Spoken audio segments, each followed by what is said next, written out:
ஆண்டவன் முடிவு செய்ய வேண்டும், அதற்கு வாய்ப்பு இருக்கிறது என்றுதான் அதிமுக உறுப்பினர்கள் எல்லாம் இன்றைக்கு ஒரே தூக்கம் நட்டு கொண்டிருக்கிறார். ஒன்று சேருங்கள், ஒன்று சேருங்கள், ஒன்று சேருங்கள். நான் சொல்லிட்டேன், நான் சொல்றது கேளுங்க. நான் சொல்லிட்டேன், எனக்கு எந்த நிபந்தனையும் கிடையாது. அம்மா எனக்கு 3 முறை முதலமைச்சர் கொடுத்துட்டாங்க.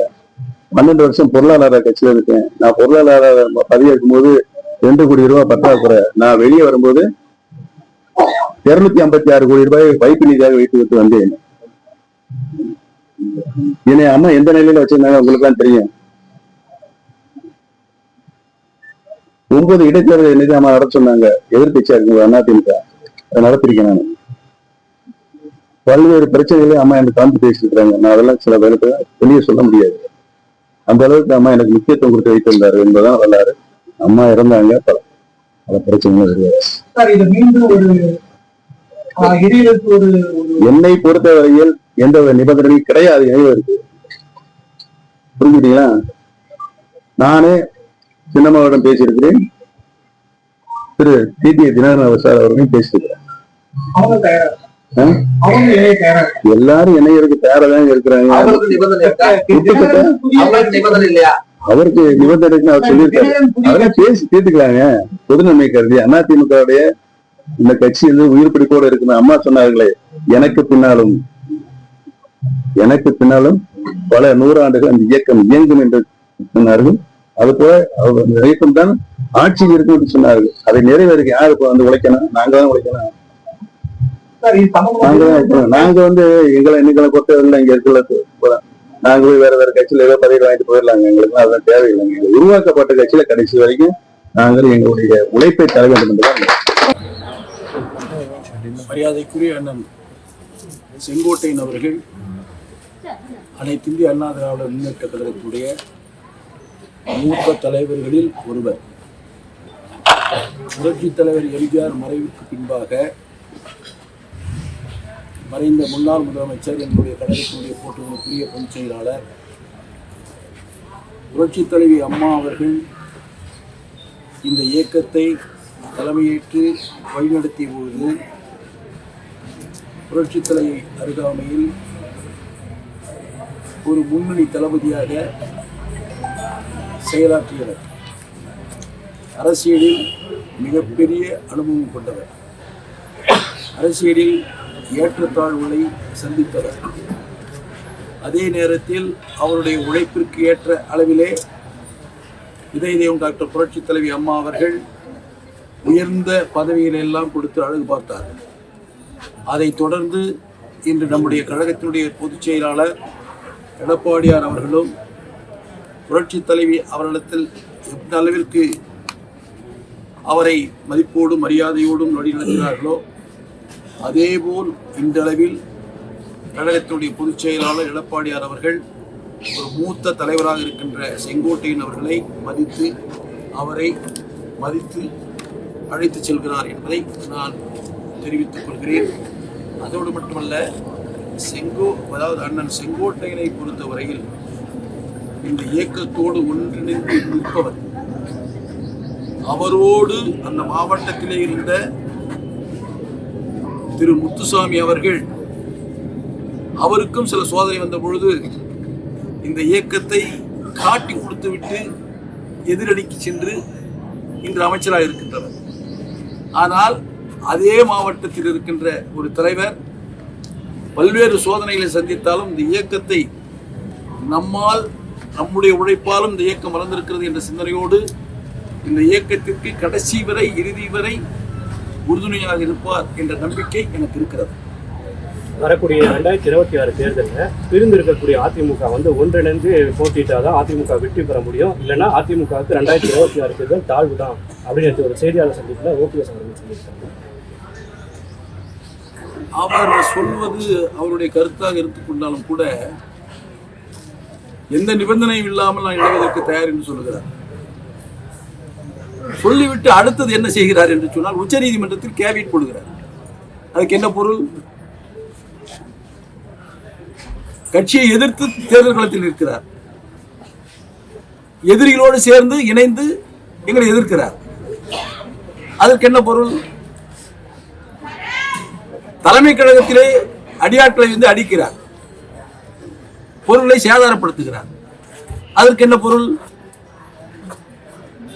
நான் ஒரு கருத்தை இங்கு வெளிப்படையாக சொல்ல விரும்புகிறேன். புரட்சி தலைவர் எம்ஜிஆர் மறைவுக்கு பின்பாக இதே போன்ற ஒரு சூழல் இருந்தது.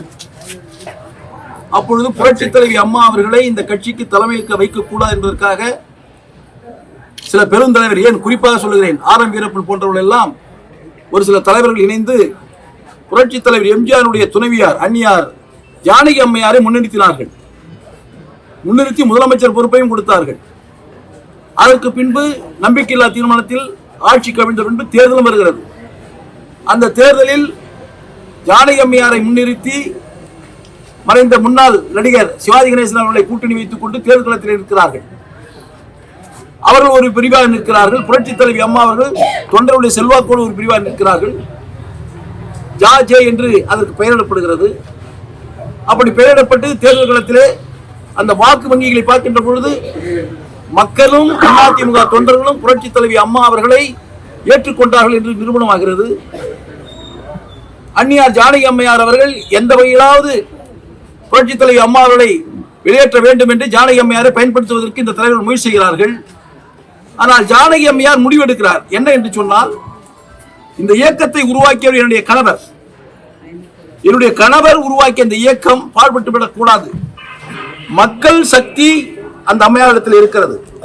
தொண்டர்கள் அந்த அம்மையார் பக்கத்தில் இருக்கிறார்கள். அரசியல் ஆதாயம் தேடுவதற்காக என்னை இவர்கள் பயன்படுத்த முயற்சிக்கிறார்கள். முடியாது என்று சொல்லி நேரடியாக புரட்சி தலைவி அழைத்து, நான் ஒதுங்கிக் கொள்கிறேன், புரட்சி தலைவர் எம்ஜிஆர் உருவாக்கிய இந்த கட்சியை நீ வழிநடத்து, உனக்கு நான் பாதுகாப்பாக இருக்கிறேன் என்று சொல்லி தலைமை கழகத்தை கொடுத்து விட்டு ஒதுங்கிவிட்டார்கள். இந்த கட்சியினுடைய எல்லா வகையிலும் உரிமை கொண்டாடிய, உரிமை ஏற்றுக்கொள்ளக்கூடிய அந்த தலைமை கழகமே தன்னுடைய பெயரில் தான் வாங்கப்பட்ட அந்த தலைமை கழகத்தையே கட்சிக்கு அளித்த அந்த அம்மையார் கட்சியினுடைய நலன் கருதி ஒதுங்கிக் கொள்கிறார்கள். ஆனால் சிலர் இந்த கட்சியிலே உள்ளே நுழைந்து எல்லாத்தையும் அனுபவித்து விட்டு, அதிகாரத்தை அனுபவித்து, பணபலத்தை அனுபவித்து விட்டு, வசதி வாய்ப்புகளை உருவாக்கி கொண்டு இன்று இந்த கட்சியை அழிப்பதற்காக முயற்சி செய்து கொண்டிருக்கிறார்கள். இது என்ன நிலை? என்ன இரட்டை வேடம்? என்ன இரட்டை நாக்கு? அதே போல தேர்தலில் வரக்கூடிய தேர்தலில் எல்லாரும் ஒன்றிணையணும்னு சொல்லி டிடிவி தினகரன் சொல்றாரு. ஒன்றிணையும்னு சொல்றாரு. அதே சமயம் அது வித்தவுட் இபிஎஸ் ஆர் வித் இபிஎஸ்ன்ற மாதிரி ஒரு கருத்தையும் அவர் பதிவு பண்றாரு. அவர் யார் கேட்பதற்கு? அவர் ஏற்கனவே புரட்சி தலைவி அம்மா அவர்களால் நிராகரிக்கப்பட்டு வாய்ஸ் தோட்டத்திற்கு வரக்கூடாது என்று வெளியேற்றப்பட்டவர். வெளியேற்றப்பட்ட ஒரு நபர் அன்றைய சூழ்நிலையில் அவங்களுடைய சித்தியார் வைத்துக் கொண்டு ஏதோ அரசியல் நடத்தி கொண்டு வெளியேறினவர் ஒரு கட்சியை துவக்கிவிட்டார். கட்சியை துவக்கிவிட்டு அமைப்புகளை ஏற்படுத்தி அவர் தனியாக கட்சியை நடத்தி கொண்டிருக்கிறார். அவருக்கும் இந்த கட்சிக்கு என்ன சம்பந்தம் இருக்கிறது? இந்த கட்சியுடைய பொதுச்செயலை பேசுவதற்கு அவருக்கு என்ன வித தகுதி இருக்கிறது? எந்த விதமான தார்மீக உரிமையும் இல்லையே. அவர் ஒரு கட்சியை நடத்துகிறார், நடத்தி கொண்டு போகட்டும். எங்களை பற்றி விமர்சனம் பண்ணுவதற்கு அரசியல் ரீதியாக ஒரு எதிர்கட்சி இன்னொரு கட்சி என்ற நிலையில வேண்டுமென்றால் எங்களை விமர்சனம் செய்யலாம். ஆனால் எங்களோடு இணைவதற்கும் நாங்கள் சேர்ந்து கொள்வதற்கும் என்று சொல்வதற்கு அவருக்கு எந்த விதமான உரிமையும் இல்லை என்பது என்னுடைய கருத்து. 2021 தேர்தலில் அதிமுக ஒன்றிணைந்து செயல்பட்டிருந்தா வெற்றி பெற்றிருக்கோம் அப்படி ஒன்றிணைந்து செயல்பட சொல்லி அமித்ஷா சொன்னாரு. அதை கேட்காம பிரிஞ்சிருந்தனால தான் தொடர் தோல்விகளை சந்திச்சு வந்தது ஓபிஎஸ் செய்தியாளர்கள் சந்திப்பில் சொல்றாரு. அண்ணா திராவிட முன்னேற்ற கட்சியினுடைய நிறுவன தலைவர் எம்ஜிஆர் அதை புரட்சி தலைவர் எம்ஜிஆர் மறைவுக்கு அந்த இயக்கத்தை கட்டி காத்து 16 லட்சம் தொண்டர்களை 1.5 கோடி தொண்டர்களாக உருவாக்கியவர் புரட்சி தலைவி அம்மா. அவ்வளவு பெரிய சக்தி வாய்ந்த தலைவர். அந்த கட்சியினுடைய தலைவராக இருக்கின்ற இன்றைய பிரதமராக இருக்கின்ற நரேந்திர மோடியே லேடியா என்ற ஒரு கருத்தை சொன்னார் தேர்தல். அப்படிப்பட்ட ஒரு தன்னம்பிக்கையோடு அதே நேரத்தில் சுயமாக சிந்தித்து சுய சிந்தனையோடு தன்மான உணர்வோடு இயக்கத்தை நடத்திய கொண்டிருப்பவர்கள் எங்கள் தலைவர்கள். அவர் வழிவந்த இன்றைய கழகத்தினுடைய பொதுச் செயலாளர் எடப்பாடியார் தன்னுடைய தலைவர்கள் எந்த சிந்தனையோடு வழிநடந்தார்களோ அதை ஒட்டி நடந்து செல்கின்றவர் எங்களுடைய பொதுச் செயலாளர். அப்படிப்பட்ட பொதுச் செயலாளர் மாற்று கட்சியிலே இருக்கின்ற ஒரு தலைவர் சொல்லுகின்ற கருத்துக்களை எல்லாம் கேட்பதற்கு அளவிலே இந்த இயக்கத்தை எங்கள் பெரியாரும் எங்களை உருவாக்கவில்லை, அண்ணாவும் உருவாக்கவில்லை, புரட்சி தலைவர் எம்ஜிஆரும் உருவாக்கவில்லை, புரட்சி தலைவி அம்மாவும் உருவாக்கவில்லை. அதுபோல ஒரு தொண்டனும் அதிமுக கழகத்தில் இல்லை என்பதை தெரிவித்துக் கொள்கிறேன்.